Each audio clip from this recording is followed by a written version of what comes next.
Le 24e congrès de l'UNAM, l'Union nationale des aménageurs, lundi 24 et mardi 25 septembre 2018 au Palais des Papes à Avignon, à vivre en direct sur Radio Imo.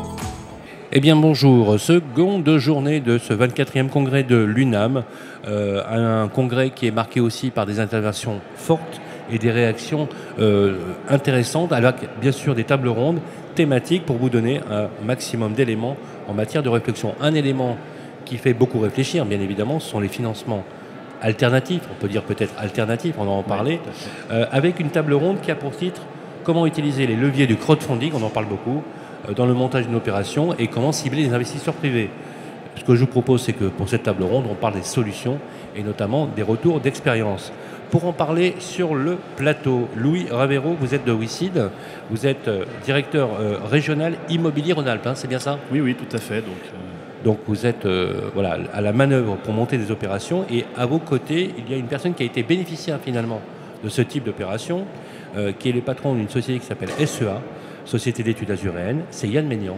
Oui, bonjour, aménageur foncier. Oui. Vous êtes aménageur foncier, oui. Donc vous allez nous faire un petit peu le retour d'expérience sur les solutions que vous avez utilisées, notamment en passant par WICID.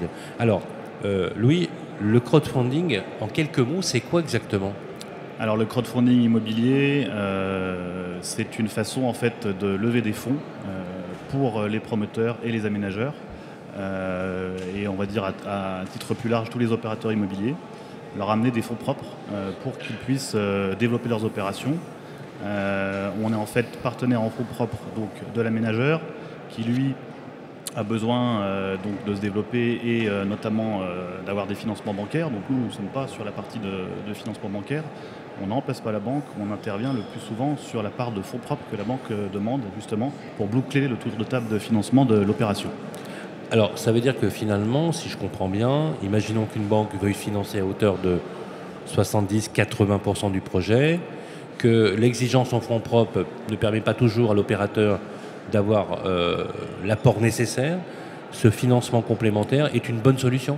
Alors, oui, tout à fait, c'est une solution. Il y a plusieurs solutions en fait pour le promoteur. La première, c'est ses propres fonds qui tournent en fait avec ses opérations et qui reviennent et qui peut réinvestir dans toutes ces opérations.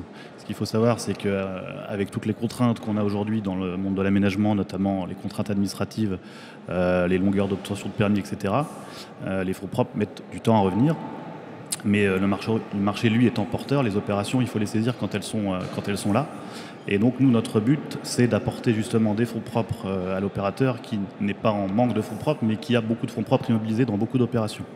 Donc, c'est à ce moment-là que notre solution est une solution, on va dire, innovante et alternative, puisque c'est du crowdfunding, ce n'est pas une prise de participation dans le tour de table de l'opération. Donc, c'est un prêt. Donc, c'est un prêt, voilà. C'est une créance.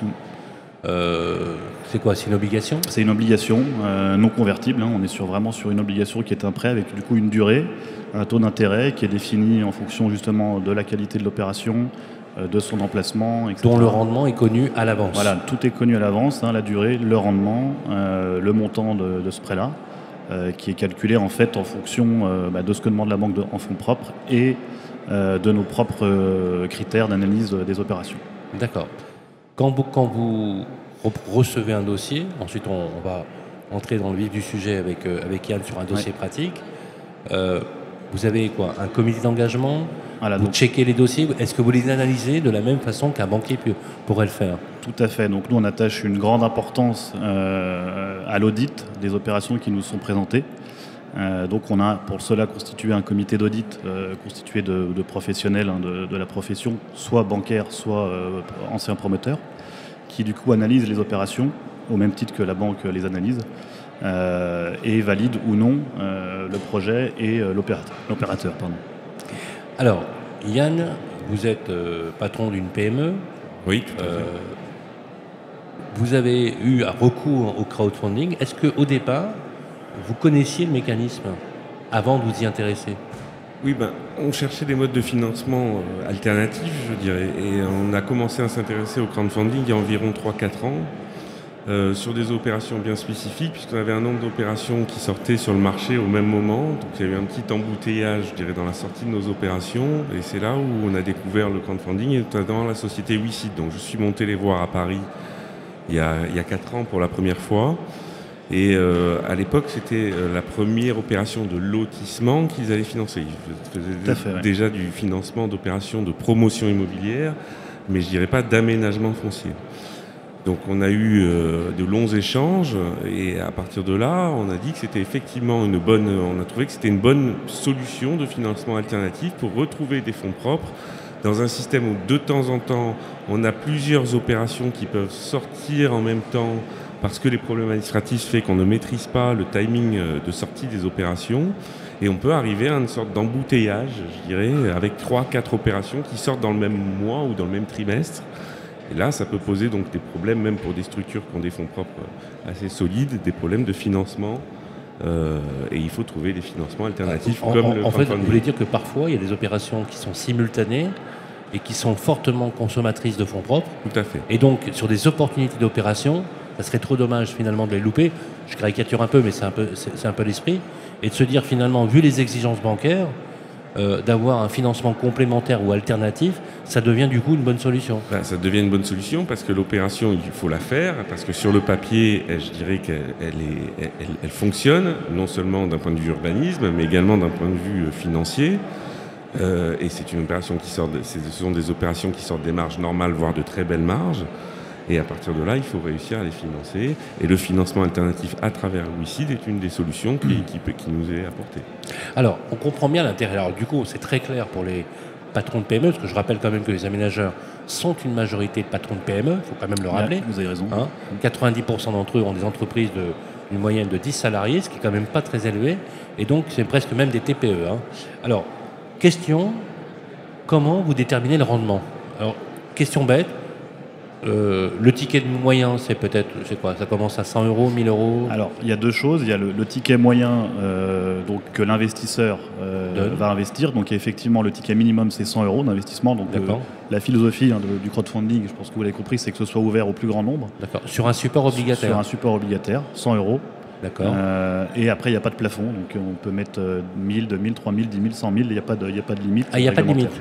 Réglementairement, nous, on n'a pas de imaginons par exemple, vous ayez besoin de 300 000 euros, vous pourriez avoir qu'un seul investisseur. Ça pourrait être le cas, oui. On le fait jamais, mais ça pourrait être le cas. Dans l'absolu, c'est possible. Oui, tout à fait. Ouais. Alors après, c'est plus vraiment du crowdfunding, puisque financement par la foule, s'il n'y a plus qu'une personne, oui, ça reste un financement plus institutionnel. Tout à fait. Voilà. Alors, question, donc forme obligataire, donc il n'y a pas de coupon. Alors, il y a un seul coupon de distribution. On est sûr. C'est pas convertible, donc ça ne peut pas devenir une action. Tout à fait. En fait, c'est une obligation avec un taux d'intérêt dont le remboursement est ce qu'on appelle capital et intérêt in fine, c'est-à-dire que l'aménageur, on lui amène les fonds et il rembourse à la fin de la durée, donc disons à 18 mois, le capital et les intérêts. Donc il n'y a pas de sortie de trésorerie pendant l'opération. Le mécanisme de calcul des intérêts, c'est lequel? C'est un taux d'intérêt comme un prêt, c'est-à-dire que c'est très simple, vu que l'obligation ne s'amortit pas la plupart du temps. Si vous êtes à 9%, 10% de taux d'intérêt, on calcule annuellement. J'ai mis 100 euros, j'ai 110. Voilà. Vous avez 110 en fonction de la durée. Voilà. Mais il y a quand même des frais de gestion. Alors, c'est une nouveauté, oui, il y a des frais de gestion. Chez WICID, il n'y en a pas eu pendant très longtemps. Oui, parce qu'aujourd'hui, il y en a. Ça a un coût, le crowdfunding aussi. Oui, nous, on a une structure. WICID, aujourd'hui, c'est 27 personnes. Comme on l'a dit tout à l'heure, il y a de l'audit, il y a du back-office, il y a beaucoup de développement informatique pour justement automatiser au maximum les traitements. Pour être capable de traiter des transactions à 100 euros, il faut que ce soit automatisé. Donc tout ça, il y a du travail. Alors, pour l'opération de Yann Maignan, vous vous êtes adressé à une population sur votre base de données, bien sûr. Et il y avait essentiellement des particuliers, Yann Oui, essentiellement des particuliers. Pour vous donner une idée sur les opérations qu'on a fait financer à travers WICID au niveau des fonds propres, les participations allaient effectivement de 100 euros jusqu'à 10 000, 15 000 euros maximum. Et la plupart du temps, dans 90% des cas, ce sont des particuliers. Ce qui est intéressant de voir, c'est que sur une opération où on levait, je crois, 300 000 euros environ, on avait 200 investisseurs différents. Et ça venait de toute la France, même de La Réunion. Parce que on recevait la liste des investisseurs. D'accord. Donc ça veut dire que, et bien sûr, les investisseurs, vos investisseurs, qui vous ont prêté cet argent, sur la première opération, l'opération est arrivée à son dénouement. Bien sûr. Vous l'avez soldé, les gens étaient contents, ils ont eu leur rendement obligataire. Ils ont pu réinvestir dans la prochaine. Est-ce qu'il y a un risque que l'opération ne se dénoue pas? Alors oui, le principe c'est une de question cette, qui nous a été posée. ouais, le principe de cette obligation, c'est une obligation, on est quand même sur un financement en fonds propres, donc on n'a pas de garantie dite réelle, c'est-à-dire que la banque, elle, finance l'opération, elle prend une hypothèque. Nous, on est considérés comme des fonds propres, donc on n'a pas de garantie réelle. Ce qui veut dire qu'en cas de pépin sur l'opération, c'est d'abord la banque, évidemment, qui va se rembourser. Et puis s'il reste quelque chose, ce sera nous. Mais disons qu'on est quand même sur la partie des fonds propres, donc qui est dite risquée. C'est pour ça qu'il y a un taux de rendement qui est intéressant pour rémunérer ce risque. Oui, on peut donner le taux de rendement, par exemple? Alors voilà, le taux de rendement, donc en fonction de la qualité de l'opération, de sa pré-commercialisation, de son emplacement, etc. On peut il prendre, va être entre 8 et 12%. De votre dossier? Oui, on peut prendre l'exemple de voilà, notre dossier. C'était, si mes souvenirs sont bons, 9% de taux de rendement. Oui, c'est ça. Qui est un excellent taux de rendement. Ah oui, aujourd'hui sur le marché de l'investissement en tant que tel, vous avez peu de produits qui proposent ça. Et puis en termes de risque, ça reste reste quand même, ça apparaît, tel que je vous entends, ça apparaît quand même comme étant relativement bien maîtrisé quand même. Alors oui, après nous, notre responsabilité, c'est de rappeler à nos investisseurs que il y a un risque de perte en capital total, puisque il n'y a pas de garantie. C'est-à-dire que vous investissez 100, si le promoteur disparaît pour X raison, vous perdez 100. Vous ne pouvez pas perdre plus, ce qui est déjà pas mal. Mais... En même temps, il y a des taux de pré-commercialisation quand les opérations sont lancées et quand l'appel de fonds, je dirais, est lancé, quand l'émission obligataire est lancée, des taux de commercialisation qui sont déjà très élevés puisqu'ils nous sont réclamés par notre propre banquier. Bien sûr. Je dirais des banquiers qui sont sur la place, qui nous financent à longueur d'année et qui nous demandent aujourd'hui sur toute opération immobilière des taux de commercialisation de 40 à 50%. Question, le banquier lui-même, quand il voit le crowdfunding et que vous utilisez ce type d'opération, ça se passe bien? Alors, dans les premières opérations, ils étaient interrogatifs parce que c'était quelque chose de nouveau. Oui. Mais comme on a pu le voir, le crowdfunding, c'est démocratisé comme moyen de financement dans d'autres activités que l'immobilier. Et aujourd'hui, c'est en train de rentrer dans les mœurs. Donc aujourd'hui, ça ne les choque plus du tout. Alors, au début, on a eu des questions, mais ça nous a quand même permis... Et quand les opérations se sont soldées très bien, du coup, ça a été plus simple après avec le banquier? Oui, après le banquier, on lui dit et on lui explique dans nos notes d'explicatif, de présentation de nos dossiers à travers nos banquiers partenaires. Il faut savoir que nos banquiers, ce sont des partenaires, donc on travaille avec eux souvent depuis plusieurs années, voire plusieurs dizaines d'années. Donc ils ont l'habitude de nous voir, de nous financer des dossiers, et on les prévient au moment de la présentation du dossier, avant qu'il passe en commission en banque. On les prévient qu'il y aura un financement des fonds propres à travers du crowdfunding. Alors, on a bien compris, pour résumer, on renforce des fonds propres, c'est-à-dire qu'on donne la possibilité effectivement de désengorger en fait les capacités d'une entreprise. Très belle solution complémentaire, parce qu'effectivement les banquiers aujourd'hui ne suivent pas sur la totalité des financements, donc ils ont des exigences à ce niveau-là, donc finalement tout le monde est gagnant. Et c'est très bien. Les taux d'intérêt sont quand même nettement plus élevés que les taux de placement, mais évidemment on peut expliquer la différence de taux par une prise de risque. Tout à fait. Mais finalement, avec un bon dossier bien analysé, finalement, le risque est bien maîtrisé. Oui, puis un track record aujourd'hui qui fait qu'on a un volume Alors, assez qu'est-ce que vous appelez le track record? On adore ça, les Français, les anglicismes. L'historique, en fait, qui est derrière nous, c'est qu'on a financé aujourd'hui, je parle que de l'immobilier, on a dû financer pas loin de 90 millions d'euros de projets. Et on a avec une durée moyenne de 18 mois, on va dire. On a 40 millions remboursés aujourd'hui sur ces 90 millions. Et très rarement, il y a eu très peu de problèmes. On a eu un peu de casse, comme tout financeur, comme tout investisseur. Comme l'affaire Terlat, par exemple. Voilà, c'est ça. C'est à celle-là que je pense. C'est la seule aujourd'hui. C'est celle-ci réellement. On pense tous aujourd'hui. Voilà.